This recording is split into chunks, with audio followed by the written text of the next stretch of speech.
अनु का किडनैप। क्या आर्यवर्धन उसे बचा पाएगा? जानने के लिए देखिए आज का एपिसोड। उस आलीशान बंगले की ऊंची दीवारें बाहर से जितनी चमकदार थीं, अंदर से उतनी ही कैदखाने जैसी लगती थीं। आर्यवर्धन के लिए ये जगह अब किसी महल का सुख नहीं, बल्कि एक सोने का पिंजरा थी, एक जलता हुआ तंदूर जिसमें उसकी रूह हर पल सुलग रही थी। अनु से दूर बिताया गया हर पल उसके लिए सदियों जैसा लंबा हो गया था। बेचैनी और तड़प अब उसके सीने को चीरने लगी थी और आखिरकार उसने फैसला कर लिया, अब और नहीं, मुझे अनु तक पहुंचना ही होगा। तेज कदमों से वो गेट की ओर बढ़ा, लेकिन जैसे ही उसने दरवाजे का हैंडल घुमाया, एक सिक्योरिटी गार्ड ने उसका हाथ रोक लिया।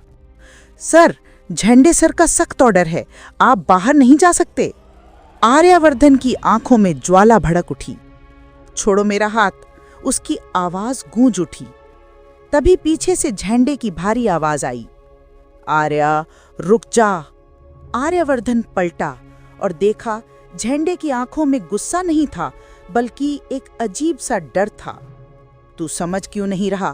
तेरे सर पर मौत मंडरा रही है। तेरा दुश्मन कोई मामूली इंसान नहीं, एक शैतान है आर्या। पर आर्यवर्धन की आंखों में सिर्फ अनु थी। मैं सब समझता हूं झंडे, पर अगर मेरी जान भी चली गई, मैं अनु को अकेला नहीं छोड़ूंगा। उधर साजिश अपनी चाल चल चुकी थी। नील, जिसे अब तक सब आर्यवर्धन का साथी समझते थे, ने अनु का असली फोन चुपचाप बदल दिया था और असली फोन लेकर वो सीधे पहुंच गया जालंधर के अड्डे पर। धुएं से भरे कमरे में जालंधर सिगार जलाए बैठा था। नील ने उसके सामने अनु का फोन रख दिया। पापा, वक्त आ गया है आर्यवर्धन को खत्म करने का। जालंधर की आंखें चमक उठी। उसने फोन उठाकर होठों पर एक जहरीली मुस्कान फैलाई। तो ये है आर्यवर्धन की कमजोरी, उसकी अनु। और फिर उसकी हंसी दीवारों से टकराकर ऐसे गूंजी जैसे मौत ने अपनी दस्तक दे दी हो।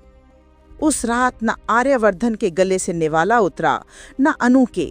दोनों एक दूसरे से मीलों दूर थे, लेकिन एक ही चांदनी के नीचे एक ही तड़प में जल रहे थे।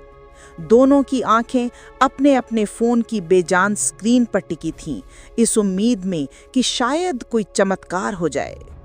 सुबह होते ही नील झूठी हमदर्दी का मुखौटा पहनकर अनु के पास पहुंचा।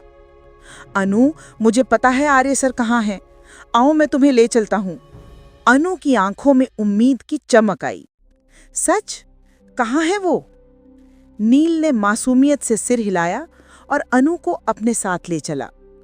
इधर आर्यवर्धन सिक्योरिटी को चकमा देकर किसी तरह उस पिंजरे से बाहर निकल आया। सड़क पर पहुंचते ही उसकी नजरें अनु को तलाशने लगीं और फिर वो मंजर देखकर उसके पैरों तले जमीन खिसक गई। सामने अनु थी और उसके साथ नील। आर्यवर्धन का दिल एक पल को कांपा, लेकिन अगले ही पल उसने वो खतरा देख लिया जिसे अनु अब तक नहीं समझ पाई थी। पेड़ों की आड़ में दो नकाबपोश खड़े थे, जिनकी आंखें सिर्फ अनु पर जमी थीं। अचानक एक काली काट चीखते हुए आई। दरवाजा खुला और अनु को झपट्टा मारकर अंदर खींच लिया गया। आर्या, आर्या!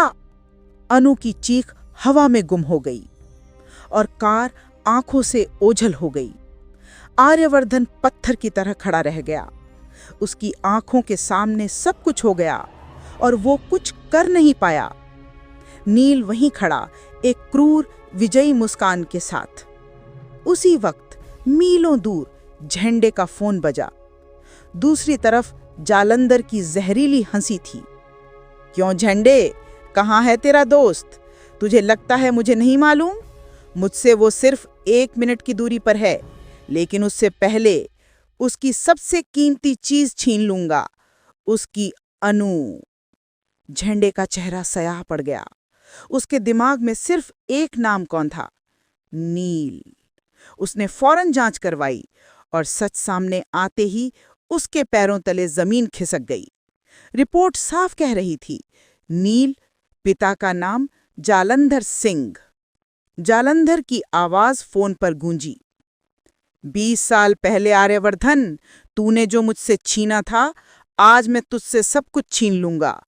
तेरी सांसें, तेरी मोहब्बत, तेरी अनु। 20 साल पहले ऐसा क्या हुआ था? आर्यवर्धन और जालंधर के बीच कौन सा खून सा राज दफन था, जिसकी सजा आज अनु को मिलने वाली थी? तो जानने के लिए देखिए अगला एपिसोड।